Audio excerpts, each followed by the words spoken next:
Dear students, it is to talk about the English school theory today. In last lecture we discussed about the critical theory, and today it is the English school theory to discuss. So first, to ask you people, as usual, what do you understand by English school theory? So they look into world politics through a broad lens. They consider world politics they study world politics through the lens of, they consider it as international society, international community. Okay, let me tell you that the English school theory, sometimes it is also referred as liberal realism. Okay, it is another name. Sometimes it is called as the International Society School, and sometimes it is labeled as British institutionalists. Okay?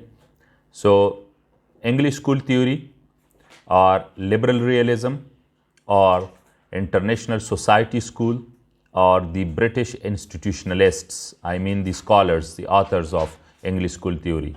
So, there are various names and terms used for this theory in international relations.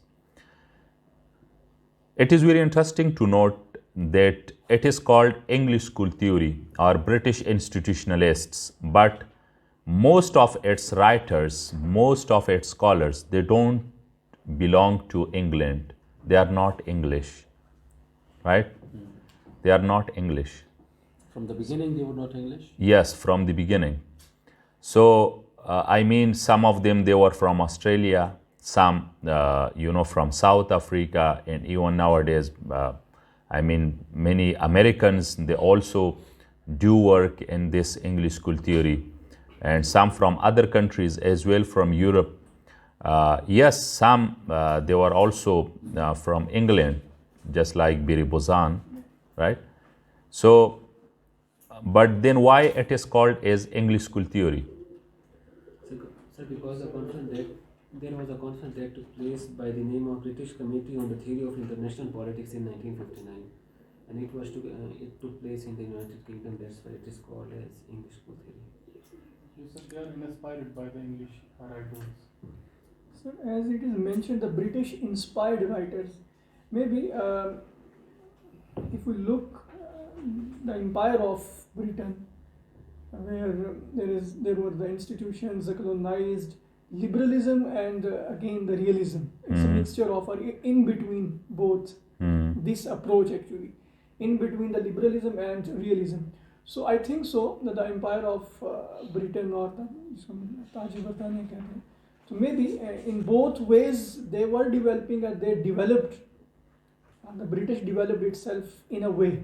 Okay. The term English school was first coined by Roy Jones in 1970s, right? Roy Jones, R-O-Y-J-O-N-E-S.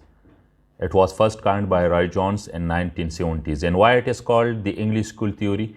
Yes, you people are right that these scholars are, this theory, it is British inspired.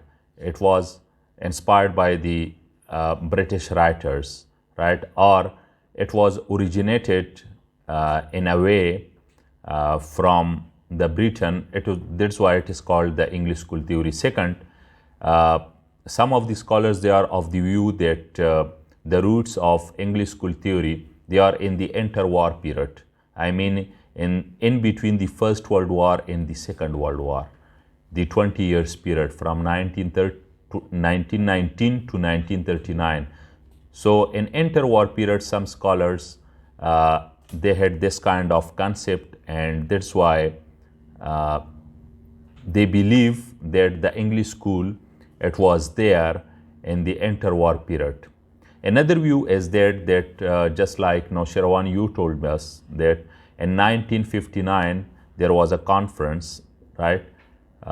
And the British government had hired some scholars that they have to work on a theory of international relations, and it was a project given to them, and that to look that what kind of world is there and how we can theorize the international politics. So those scholars, they worked on that project funded by the British government, and in that conference some ideas were presented in 1959.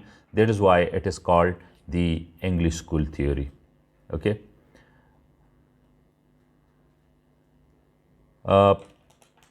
This theory is also called as liberal realism. Why? Because there are things from both these schools of thought, from realism and liberalism. I mean, English school theory doesn't deny the existence of anarchy. English school theory does acknowledge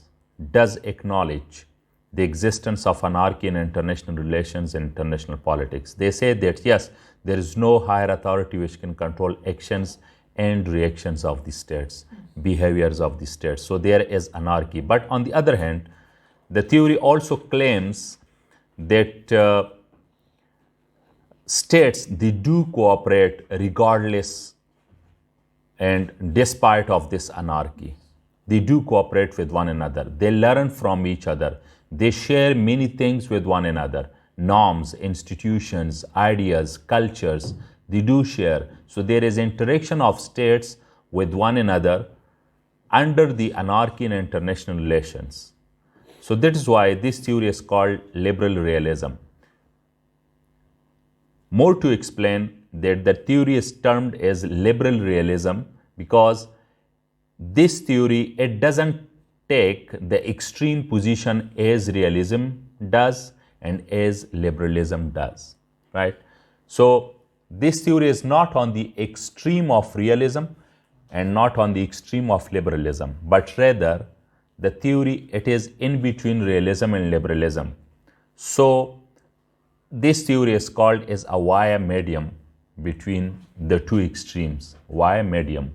Okay, I mean the theory, it connects both the extremes of realism and liberalism.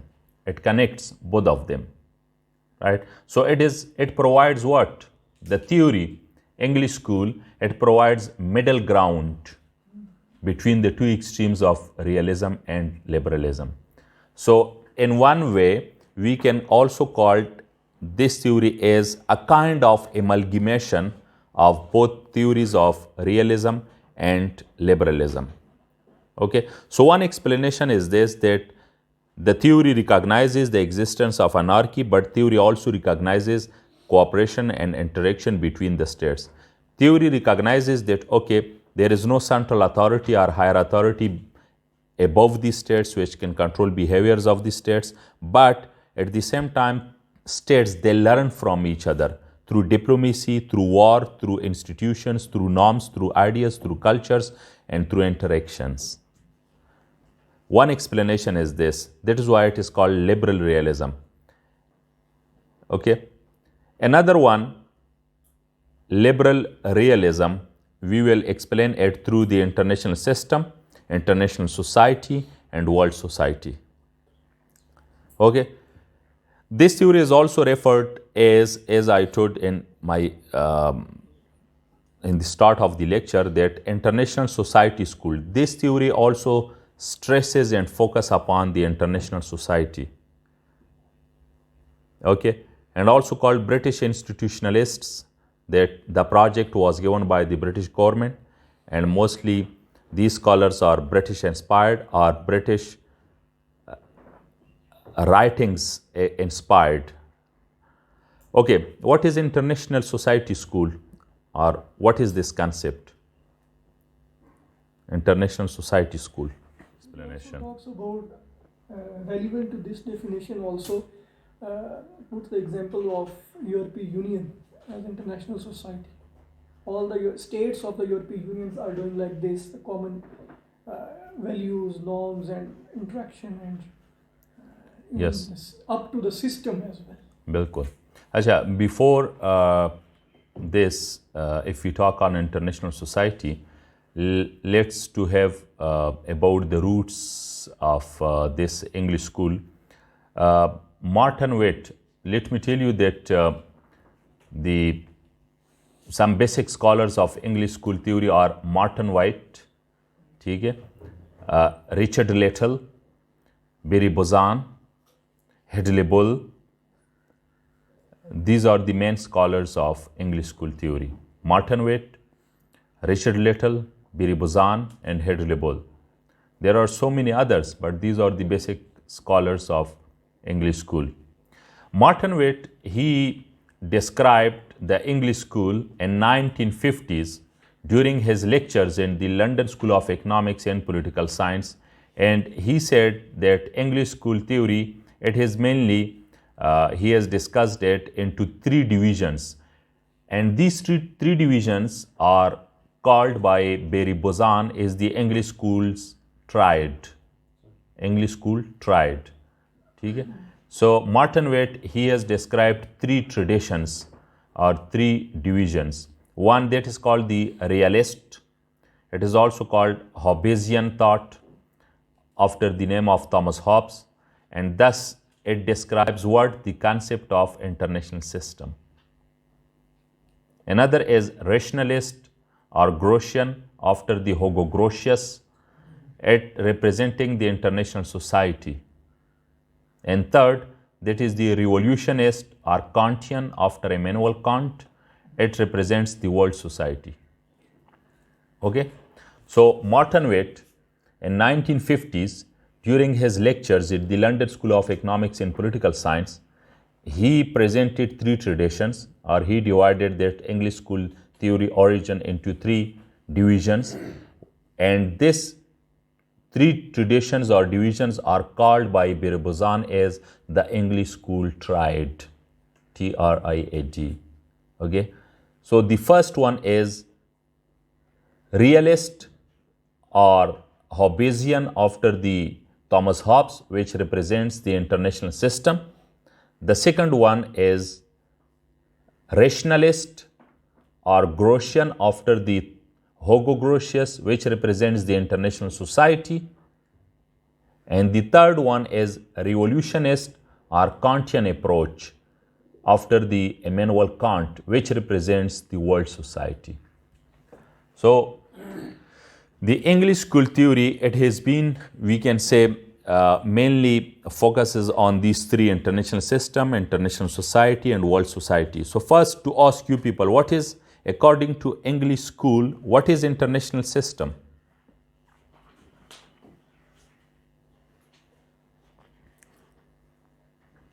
What is international system? Let me tell you. When two or more than two states, they have sufficient number of interactions with one another and they have impact on each other, right? Then it is called the international system. But not necessarily there would be arrangements of peace, arrangements of cooperation, not necessarily, okay? So when two or more than two states, they have enough interactions with one another and they do impact each other's policies, or they have impact on one another, then they form an international system. वो एक international system को बनाते हैं. Like Pakistan and India, like Pakistan and Afghanistan most of the times. US and China, yes. So international system, it is closer to realism, according to English school. Sir, when you said it's not necessarily cooperation, but when it's cooperation, then it cannot be realist. Yes, then we can call it as international society. Okay, so then it is international system.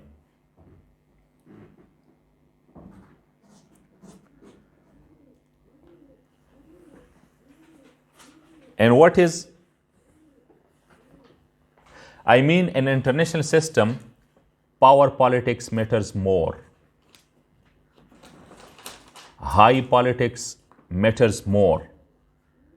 So states that take start from high or hard politics or power politics, military politics, right?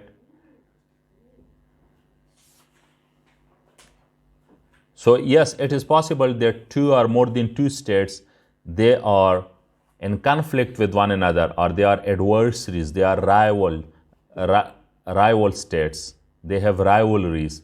So it means that there is international system between them. After some time, after maybe 3-4 years, after 10 years or beyond that, then they cooperate with one another, then they change their interaction from international system to international society, right? Let me tell you an example. China and Vietnam, they had international system from 1985 to 1991. And after that, they have international system since 1991. Why? Because 85 to 91, there was bipolarity. Vietnam was supported by Soviet Union. China was at odds with Soviet Union. So that's why there was no cooperation between China and Vietnam. But since 1991, there is no more, Soviet Union is no more there. And China and Vietnam, they are cooperating, they are engaging one another, and they are going closer and closer day by day with one another. So now they have changed their system from international system, their interaction, to international society. Then what is international society? According to Hedley Bull, he has written a book, The Anarchical Society. Okay? You should read the book, The Anarchical Society, written by Hedley Bull, an Australian scholar.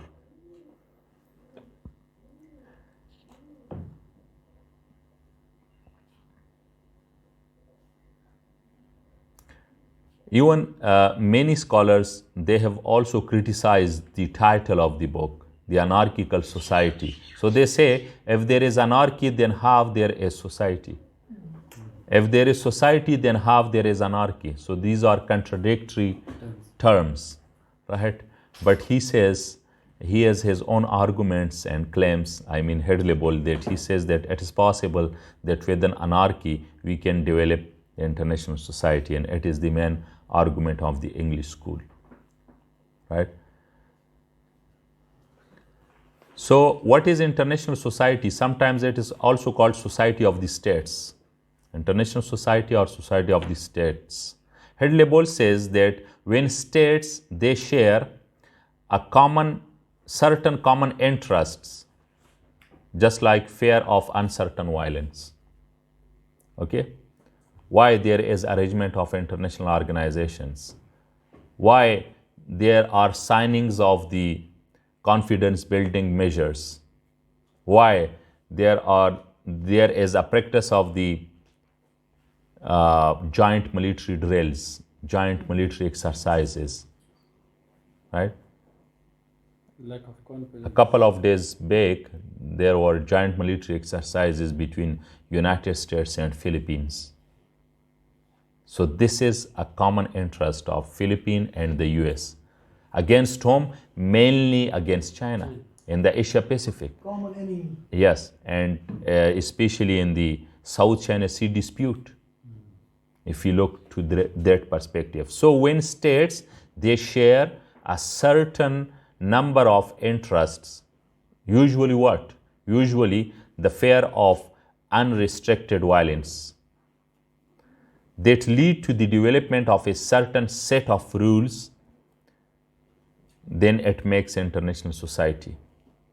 So first there should be states, then there should be common interest among the states, and based on the common interests, then states will develop and will create some certain rules to contain their behavior.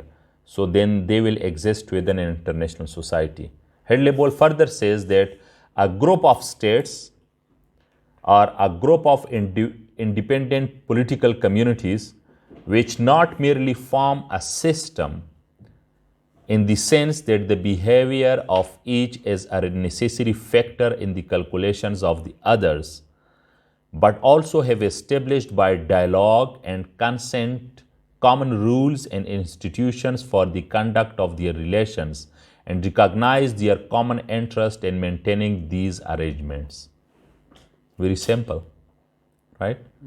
So when two or more than two states, they interact with one another. Interaction through what? Interaction through cooperation. And they share some interests with one another. Maybe security interests, political interests, religious interests, economic interests, cultural interests, any kind of interest. When both are, if there are two states or more than two states, so if they share interests, they will come closer with one another and then have to materialize these interests. They will make some arrangements. Arrangements of what? Arrangements of confidence building measures.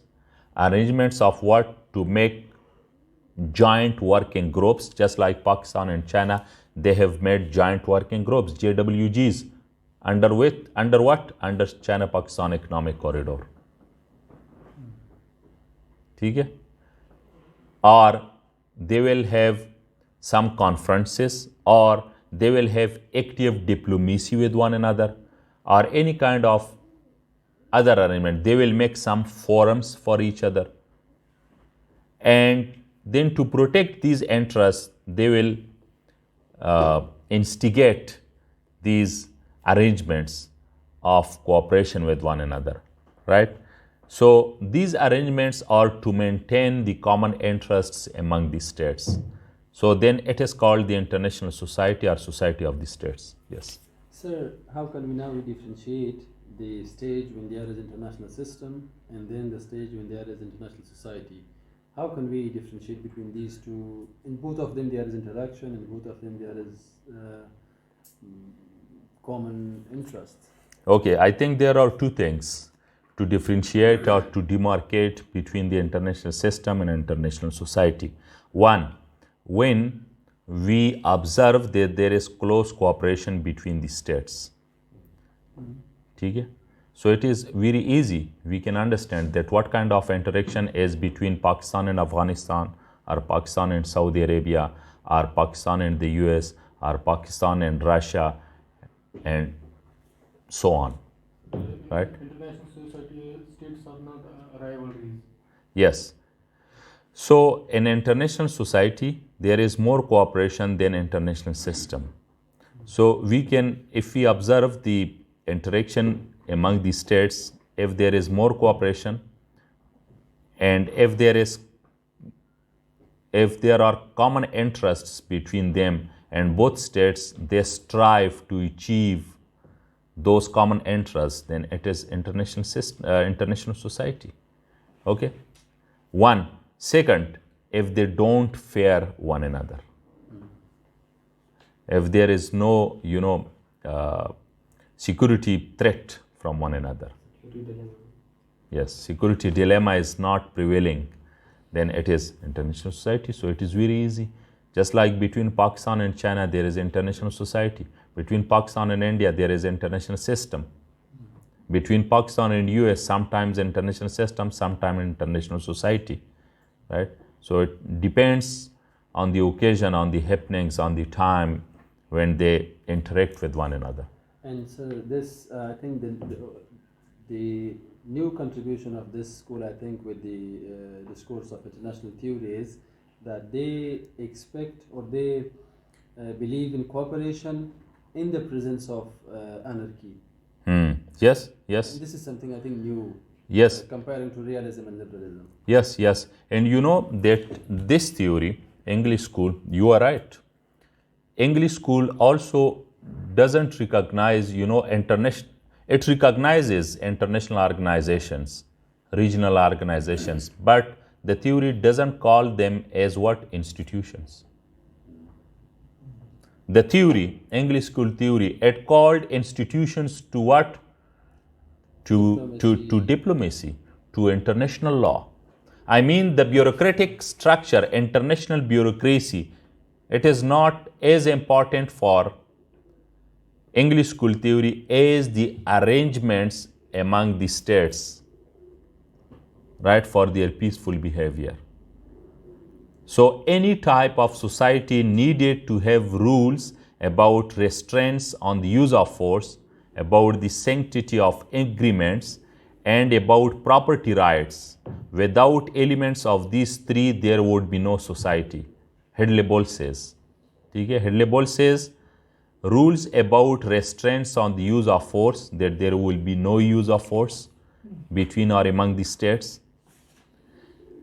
About the sanctity of agreements, that each state have regard, have respect, have dignity, have very much care for the agreements, for the memorandum of understandings, for the treaties between the states, and about the property rights. These three are the main conditions of international society, Hedley-Bol says. ठीक है? Now, these rules are expressed in a set of institutions that capture the normative structure of any international society. Okay, rules are defined. Okay, rules define हो गए states के दरमियान, और फिर इनको express किया जाता है इंस्टीट्यूशंस की एक मजमूए की शक्ल में.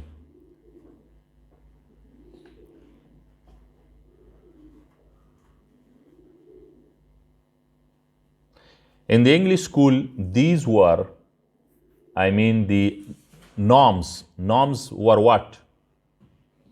War, law, international law, balance of power, diplomacy, great powers, especially in the mutual recognition of sovereignty by the states. So these are the institutions, right, which govern the behavior of the states.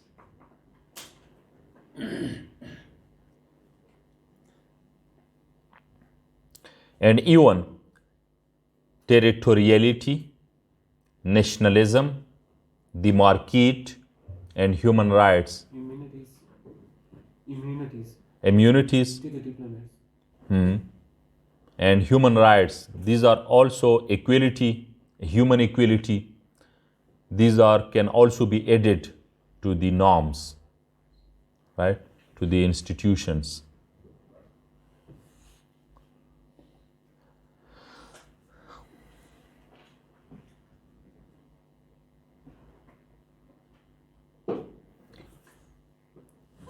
So in international society, what happens? There are norm-based relationships. ठीक है? In international society, there are norm-based relationships. Norms, they govern their relationships. Norms, they set their relationships. Norms, they regulate their relationships, right?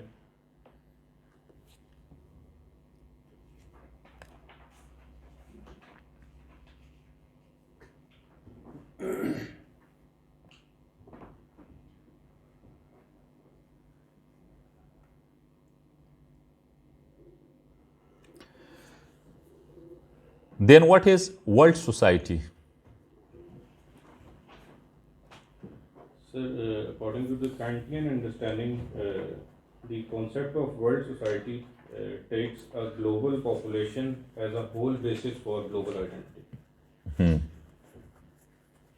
So, Anybody else?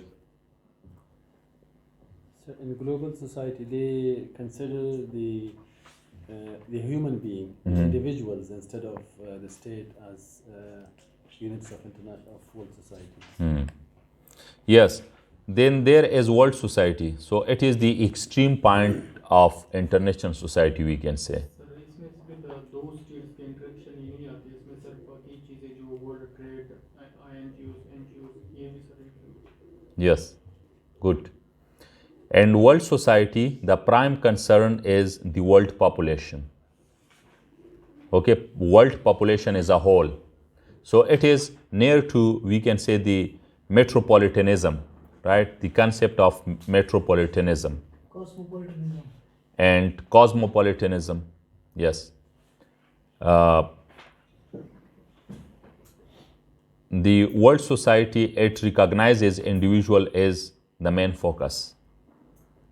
Okay, so then there is also space for what, and focus on what? Human rights, humanitarian intervention, equality, non-state actors, multinational corporations. But on the other hand, Biribouzan, he doesn't agree with the world society. And he says that English school theory, not in a real sense, has provided, the theoretical foundations for the world society. So I mean that there is still work has to do how to theorize world society according to the English school theory. Another debate that is within the English school that revolves around pluralism and solidarism, right? Pluralism and solidarism. What is pluralism? Yes? Pluralism refers to international societies with a relatively low degree of shared norms, rules and institutions. यानी ऐसी international societies जिसमें ये चीज़ें तो मौजूद हो, जो shared norms हैं, रूल्स हैं, इंस्टीट्यूशंस हैं, लेकिन रिलेटिवली लो डिग्री की हो, right? So when international societies they share relatively, not absolutely, relatively low degree of shared norms, rules and institutions, then it is called pluralism. And solidarism refers to types of international society with a relatively high degree of shared norms, rules and institutions.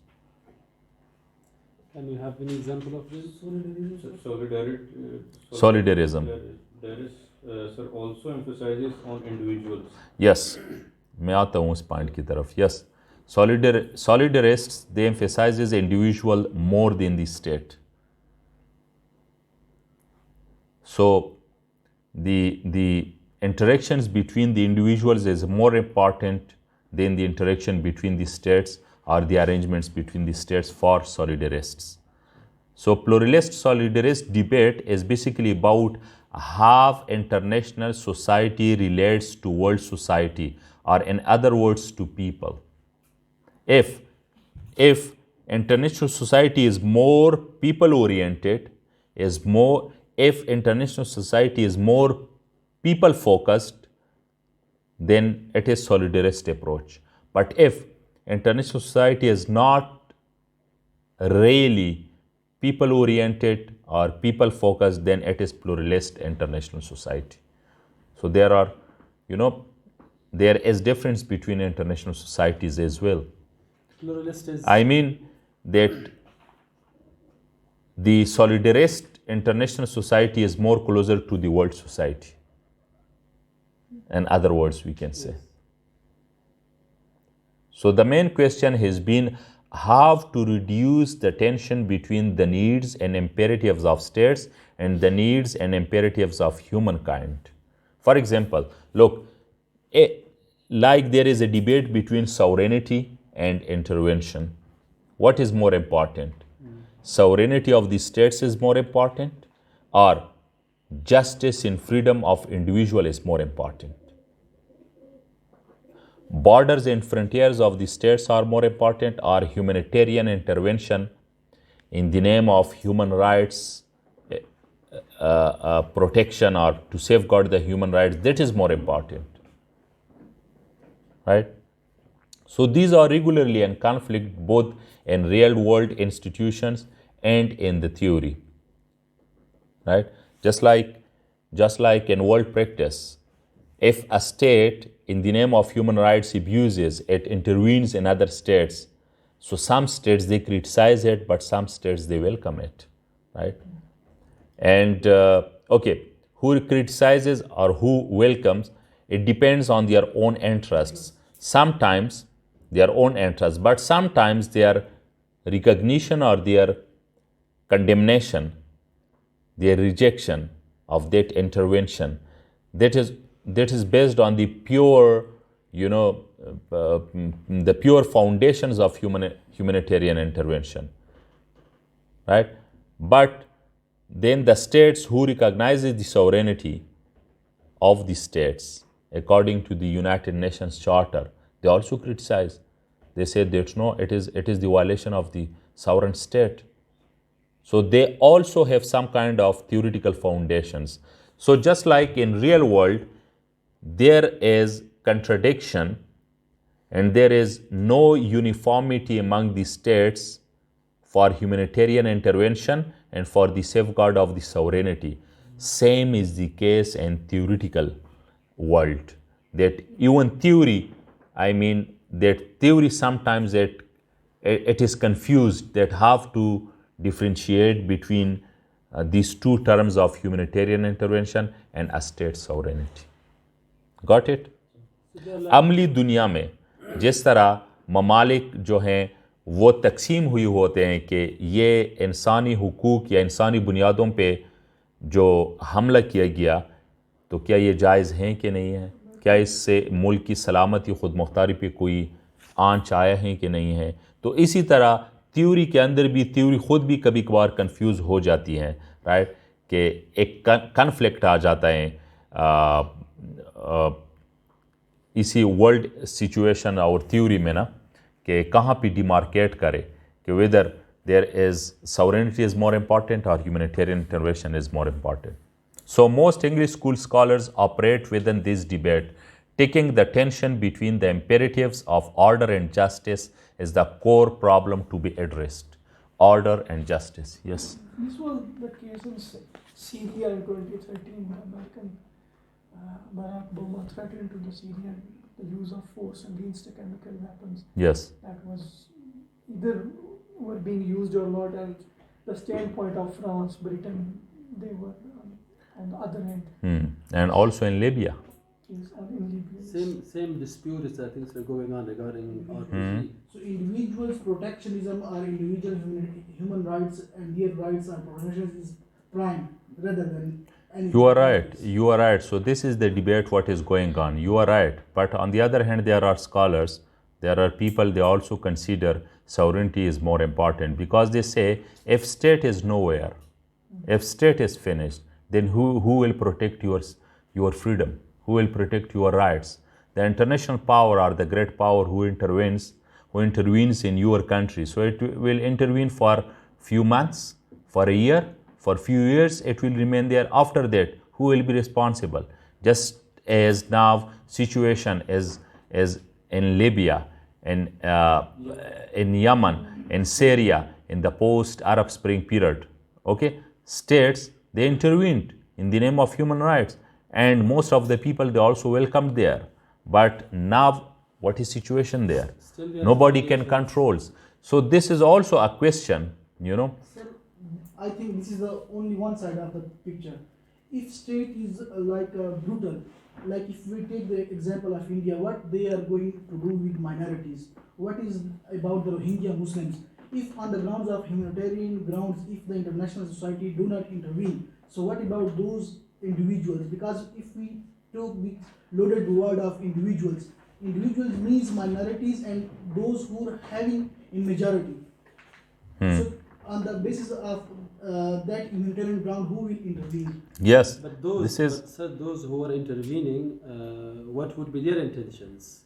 What would these states they will be looking for through their intervention? Will they? Is the prime objective of their intervention is human rights protection or their own interest? Again, there is national interest. important to the pluralist solidarist debate are questions about, look, whether international law should include the natural law or positive law. International law, which is being made by the states, it should include natural law or positive law or not. What is natural law? Natural law is a philosophy that educates that certain rights or values are inherent by virtue of human nature and can be universally understood through human reason, what you are talking about, Farid. So, in other words, natural law refers to a body of unchanging moral principles regarded as a basis for all human conduct. Okay?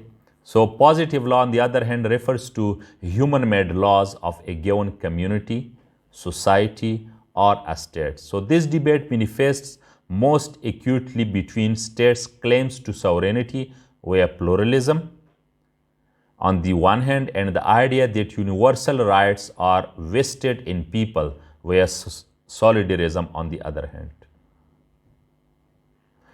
A quick example to demonstrate this would be to use the case of Syria.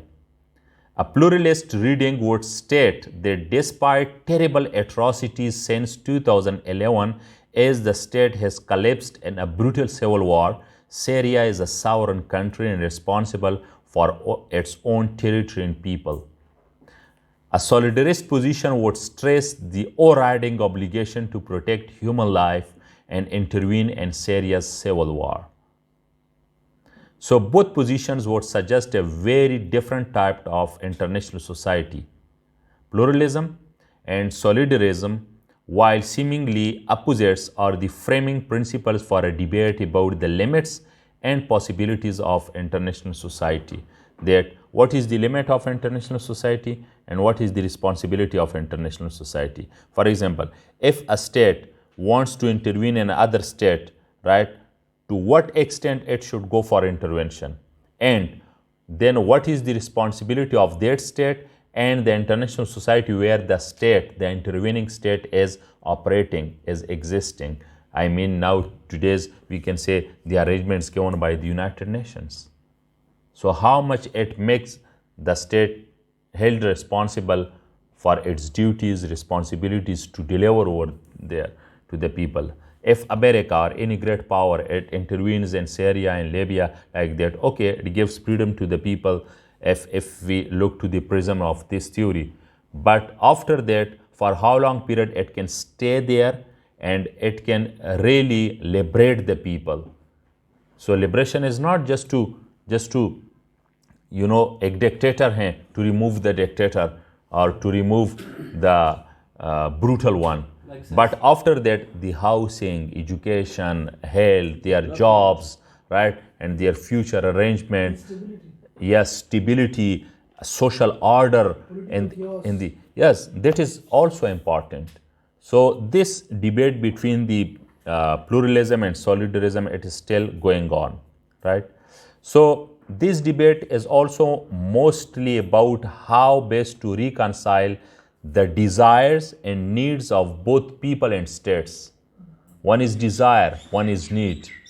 Desire and need of people, desire and need of state. दोनों में फर्क है ना, right?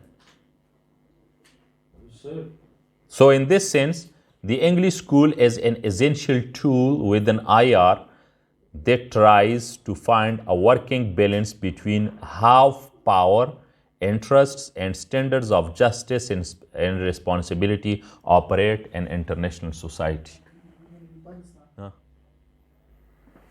Okay, there is a debate within the English school, and what from, just like Hedley-Ball also talked about, from power to order.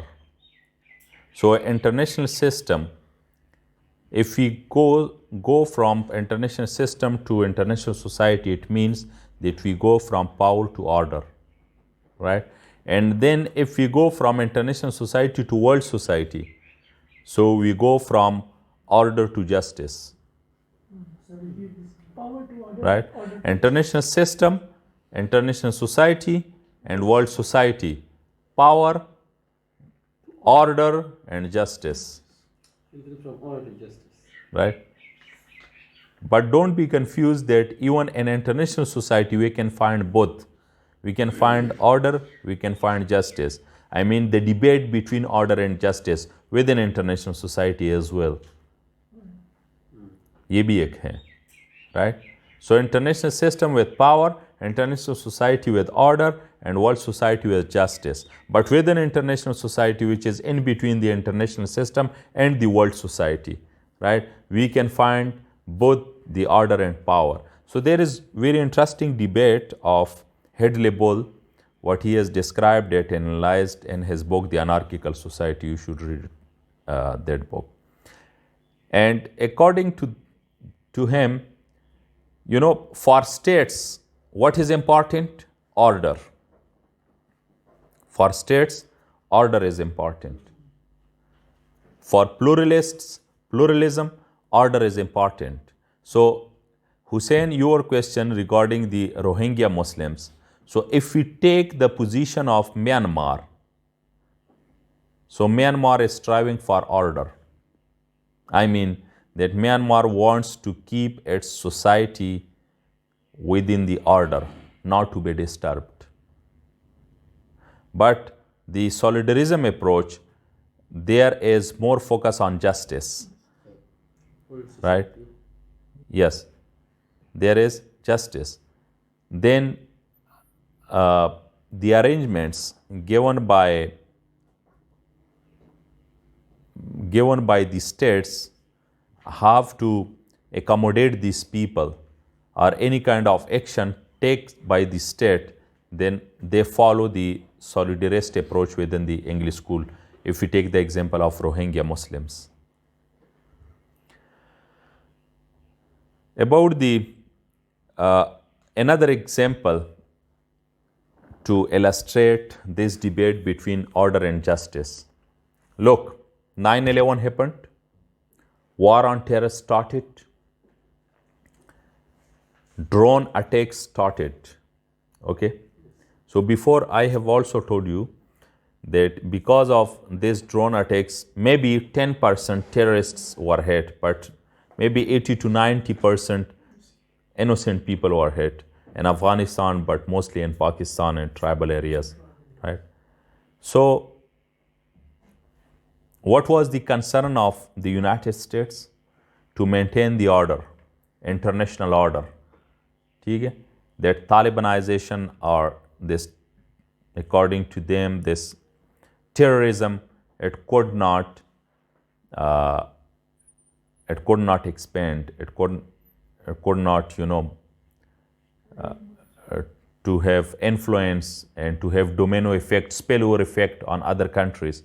Just to finish, ठीक है, अगर ज़्यादा मासूम लोग जो हैं इसमें जो हैं वो उनकी मौत हो रही हैं, लेकिन साथ साथ दहशतगर्द भी तो ख़त्म हो रहे हैं, लाइक दैट. वो ये कहते थे, to maintain the order it is important. Maintain the status quo. Yes, status quo. But on the other hand, I mean that evolutionists, it goes with the order. So order in English school, it is evolutionary approach. But revolution, it goes with justice. So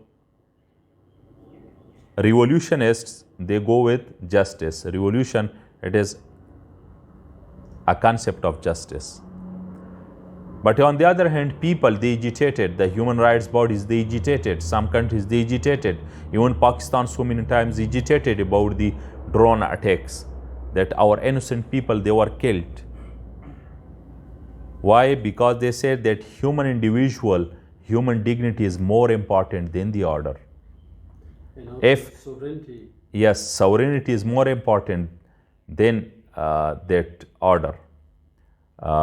Okay, so it means that with the passage of time, even it can disturb the order, right?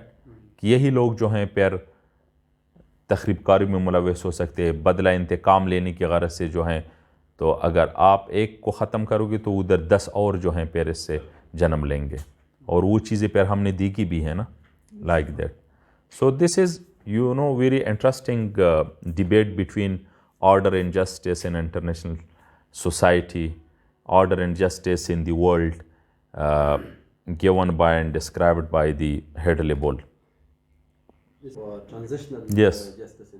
This debate is always there. Yes, it's a really important debate, and it is there among the states and scholars.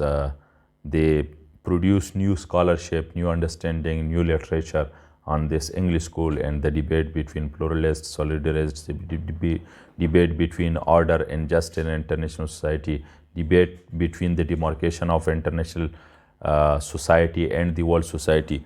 So, dear students, today it was about the English school theory. I hope you understood about that, and we'll discuss about more next lectures. Thank you.